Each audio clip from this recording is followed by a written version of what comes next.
What's up, guys? Welcome back to the channel. We're back with another episode of the Budget Miata Challenge. As you can see, it's right here. Half of the engine is down here and the other half of the engine is right here. We're now ready to install all the new component onto the engine. Hyper Speed Media.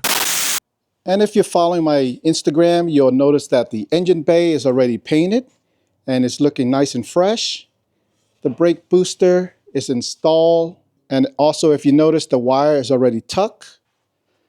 And of course, the brake line is tucked as well into the firewall. And we're going to make this engine bay as clean as possible, so it's going to look real nice once the engine is inside the car. Okay, so the first thing we're going to do is install a head gasket. You got to make sure all the holes lines up and make sure the orientation is correct when you install this.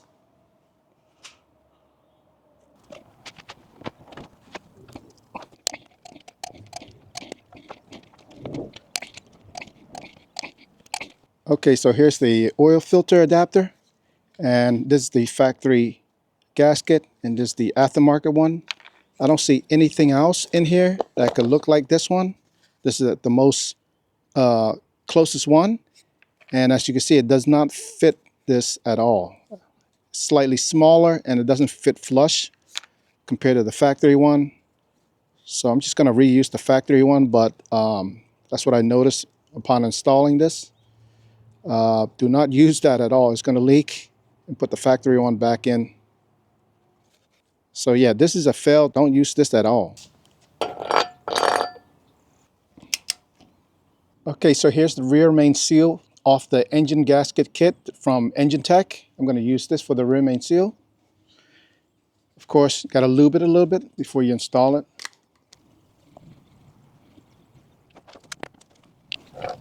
And for the front oil seal, I'm going to use the gasket that came with the gasket kit from Engine Tech as well. Now we can put on the water pump. The water pump does come with its own gasket, so I'm going to use this paper gasket to come with the water pump.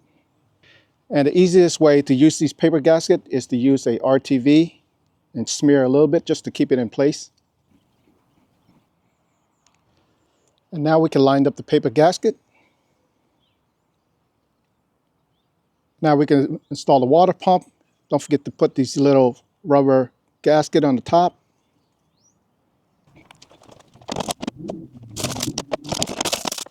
Okay, so here's the water neck, and on the water neck is the OEM gasket. As you can see, it's nice and flush. And this is the gasket that comes with the kit, and it's nice and round and nice and thick. I like this gasket, but the only problem, look, as soon as I remove the OEM gasket out, and then when I put the aftermarket gasket in there, it doesn't sit right in the groove. It's actually bigger than the groove. So that is a problem. And I guess what I'm going to do is put the OEM gasket back in, because I couldn't find any other gasket that looks similar to this in the kit. So that's another fail for this kit, is that the gasket does not fit right. Again, these gasket came off the Engine Tech gasket kit, so I'm going to use that for the camshaft gasket as well. Again, you want to lube it up. Make sure it's nice and lubed up when you install it.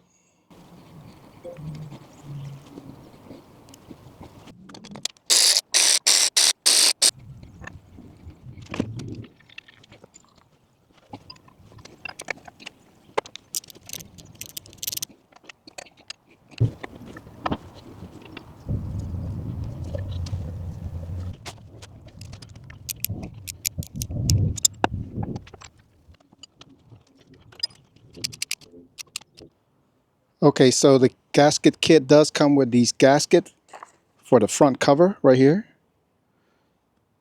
So mine's pretty in decent shape, so I'm going to just reuse that.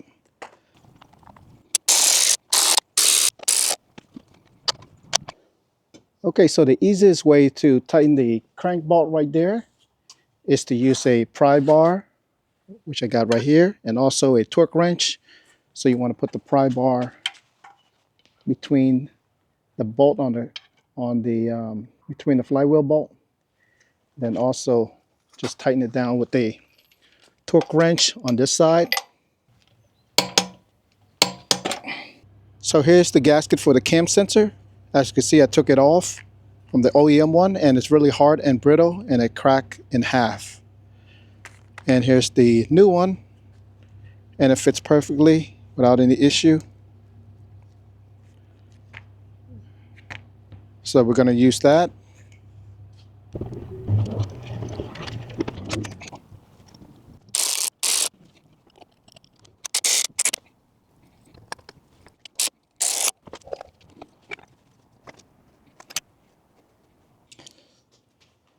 And now we're ready to install the valve cover. As you can see, the valve cover gasket is blue, which is a nice touch to this gasket kit, and seemed to fit perfectly on the valve cover itself.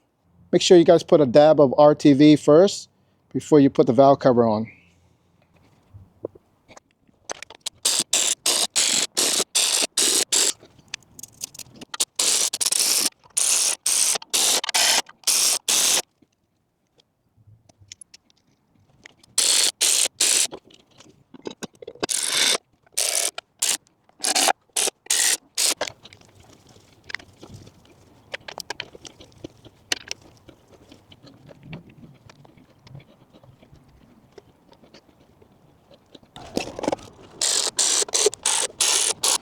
Now I just got to put in the oil cap, and most of the engine is pretty much complete.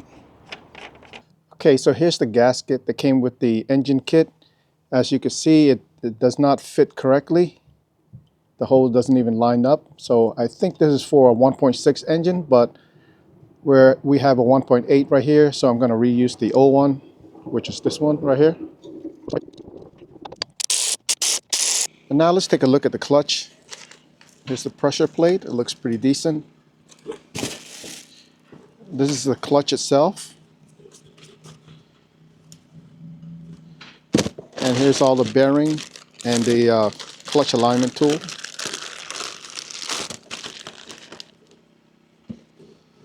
So from my past experience is that these bearing always goes bad. I always recommend to use a Japanese brand. I'll tell you right now that this will go bad in the future very soon. But we're going to give it a test and see how it goes. And I'm going to put it on the OEM flywheel. And when you're installing the pilot bearing into the flywheel, make sure you use a socket that is about the same diameter. And make sure it's not smaller than that, because if you press it in with a smaller socket, it's going to damage the bearing itself. So it got to be the same diameter as the outside part of the bearing. So I'm using a 24 millimeter socket. And it's a good idea to put a little bit of Loctite on these threads.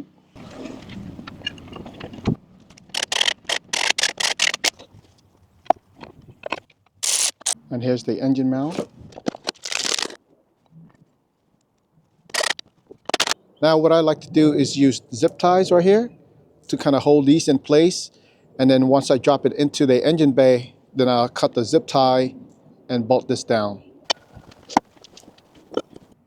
And in the spirit of keeping everything on a budget, I have right here is the cold air intake by Engine, which I have laying around, so I didn't have to pay for this. And also I have a G Plus Performance silicone hose that replace all the heater hose, all the coolant line, and also the radiator hose. So this was around 40 to 50 bucks, and it comes with a bunch of different clamps as well.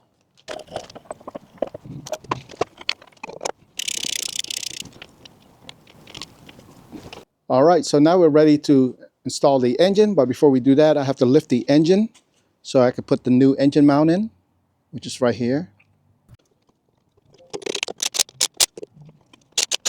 All right, now we're ready to pop the engine in here, and we got Mr. Road Rumble Media here helping out. Check out his YouTube channel, and let's pop it in. I just want to thank Chris for helping me out today. Now let's take a look at the engine. All right, so the engine is now into the engine bay, and it's looking nice and fresh. The paint looks great. We did have a little nick on the back right here. Not that noticeable, but overall, it looks great. And I want to thank Chris for helping out today. Go ahead and check out his channel at Road Rumble Media on YouTube. And here's the aluminum dual core radiator. I had this on a discount. It was like $73 with the discount code. And it's nicely packaged. Even has this bubble wrap around it with all the cushion to protect it from being damaged. For 73 bucks, man, this is such a great deal. Wow. Okay, so here's the factory OEM radiator with the fan. I'm not going to use the AC fan, but I'm going to use the coolant fan. So I've got to remove that and transfer it over. Also, another thing to note is that these newer radiator never comes with these bracket right here. So these bracket has to come off so I can mount it into the new radiator, which is right here. Another thing I forgot to mention, you need to pry out these rubber grommet so you can transfer that over into the new bracket.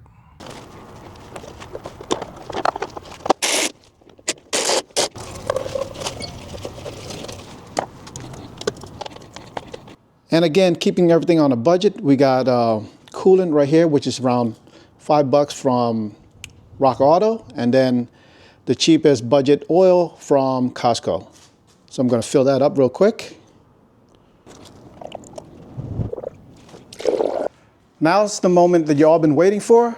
Let's see if it starts up, and hopefully there's no leak and no problem with the wiring. Let's cross our finger and give it a shot.